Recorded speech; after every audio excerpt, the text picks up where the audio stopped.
Bloomberg Audio Studios. Podcasts, radio, news.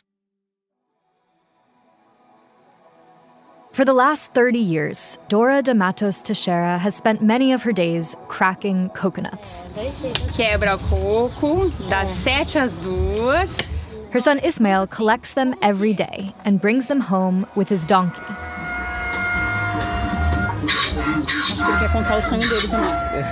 Then Dora gets cracking.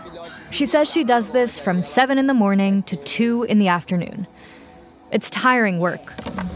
Cansativo. Muito cansativo. Cansativo demais. Dora spoke with Bloomberg's Brazil bureau chief Vanessa Dezem in the backyard of her small home in the Amazon. The coconuts she's cracking come from the babaçu palm tree.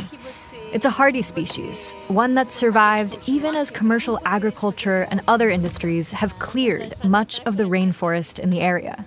It is really a tree that has value in every single part. For example, the fronds of this tree can be woven into thatch roofs and mats.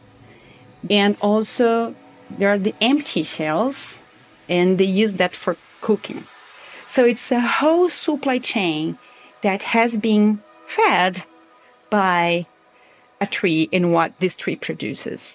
Dora gets her income from selling babaçu to local grocery stores and middlemen that feed a local supply chain.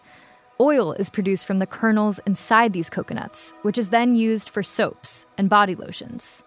So the more Dora breaks, the more she makes. She doesn't stop breaking while she's speaking because there's no time. She needs to break nuts her whole day long. Dora says if she works hard, she can earn about $5 a day. She's part of the local babaçu economy, which has been strengthened in recent years by the Amazon Fund. The fund has supported a local cooperative that owns grocery stores and a nearby babaçu processing factory. Money from the fund helped that cooperative buy new equipment and double its revenue. The Amazon Fund is a state initiative that gets donations from countries all over the world. And lately, it's taken a closer look at how to help the people who live and work off the land. The Amazon Fund has always been looking at the forest, but in the last years, it's more and more looking at the people.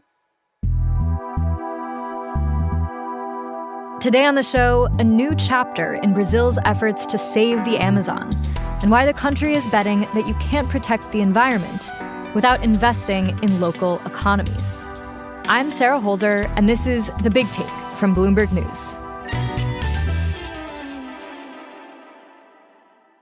Bloomberg's Brazil bureau chief Vanessa Dezem has been reporting on the twin crises of the Amazon: deforestation and poverty.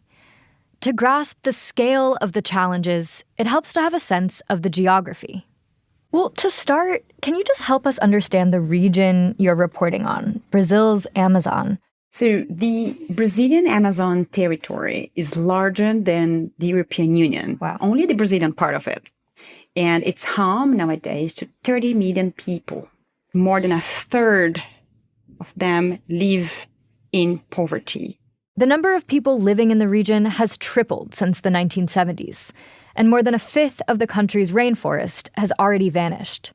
And Vanessa says the regions with the most deforestation also face the biggest economic challenges. One example is Maranhão, where Dora lives. It's the most densely populated state in the Amazon. Almost 58% of the population there lives below the poverty line. It has lost more than 3/4 of the original forest cover. And that's not a coincidence that it has some of the worst social indicators in the whole country. Vanessa says much of the deforestation has been driven by commercial agriculture, cattle ranching, and illegal mining operations.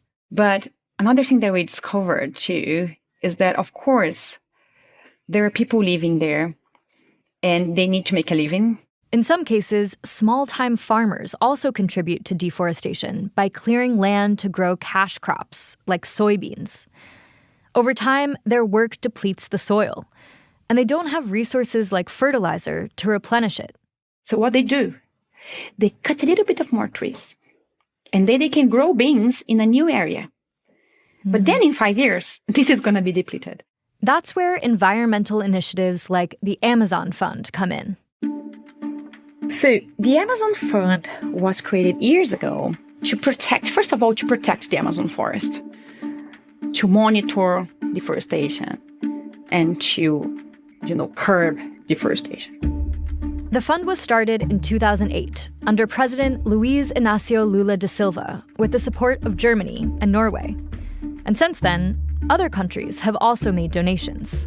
We have contributions come from Germany, Norway, UK, US, and many other countries that now have revealed the intention to contribute with the fund.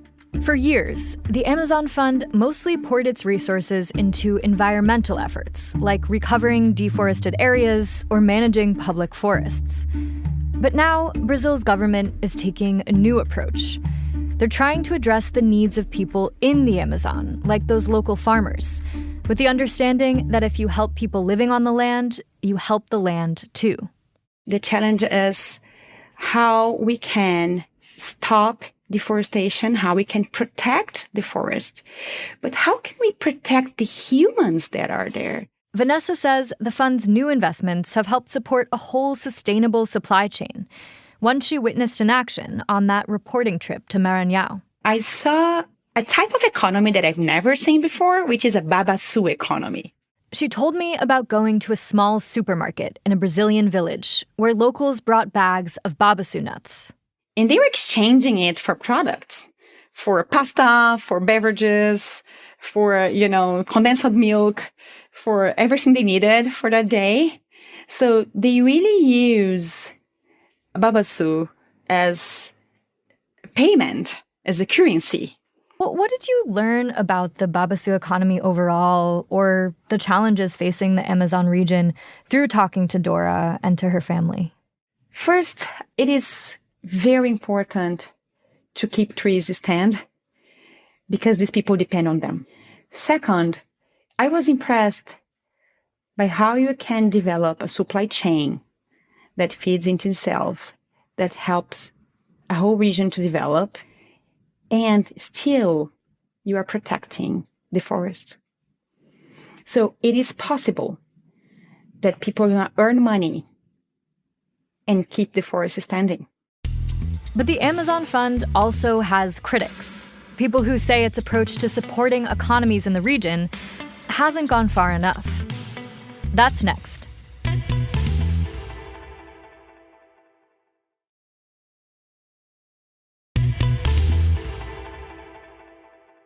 Bloomberg's Vanessa Dezem has been reporting on how the Amazon Fund is trying to stop deforestation in Brazil by giving economic incentives to the people who live there. But some say the project has its shortcomings. What's the biggest problem with how the fund works, according to critics? Many analysts and specialists I talk to, they say that the fund for now is really focused in forest and also in the countryside. That's where you can easily build up the sustainable supply chains, for example. But the big cities in the Amazon also face huge challenges with e-commerce. Vanessa says that even though many people around the world imagine the Amazon as a lush rainforest, about 80% of the region's population lives in rapidly growing cities that are struggling to keep up with the influx of new arrivals. Many of those cities have these huge slums, we call it favelas, and these areas are being expanded and really it's getting more and more dense. And infrastructure is very weak in the region. So sewage treatment, for example, it's not well developed in the region, in the cities in the region. So this is one challenge that the Amazon Fund has still to address. It's the city problem. The other challenge is political. After President Lula set up the Amazon Fund in 2008, it's been vulnerable to the whims of his successors, like Jair Bolsonaro, who took office in 2019. Former President Jair Bolsonaro administration gutted government agencies that were responsible for protecting the Amazon, right? So that allowed illegal activities, including land grabs by farmers, logging, mining. They flourished. And so the pace of deforestation surged to record levels during those years. So because of that, Norway and other foreign donors halted contributions to the Amazon Fund in protest. So it's a fund that depends a little bit on political will in that sense, because donors and its international effort, so everybody's watching how is this money being used. Vanessa says the fund has recovered since Lula was reelected, but it could face more tests.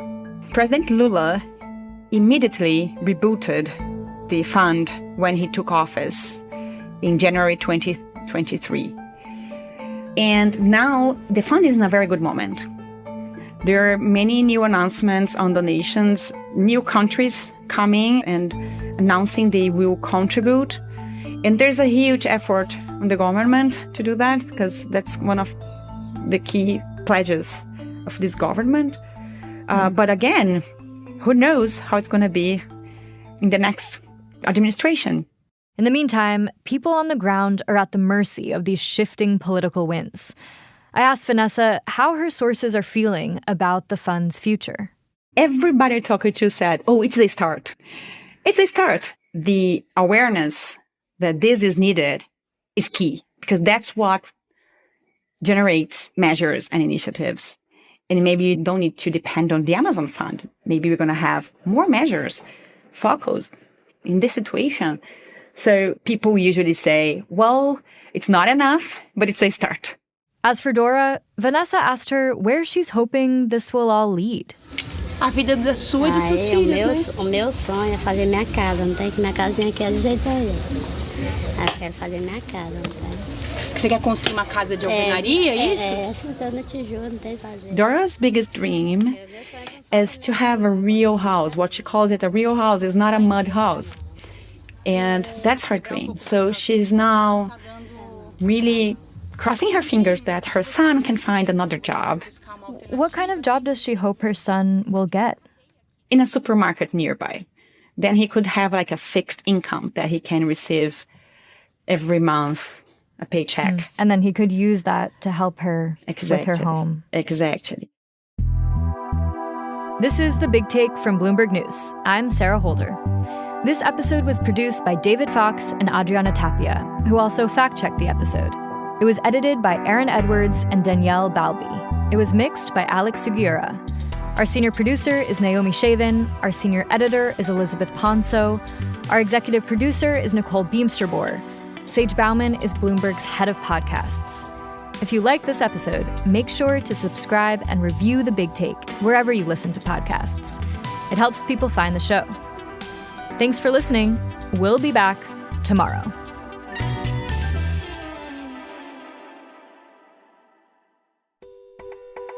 Hey everyone, Bloomberg wants to hear from you.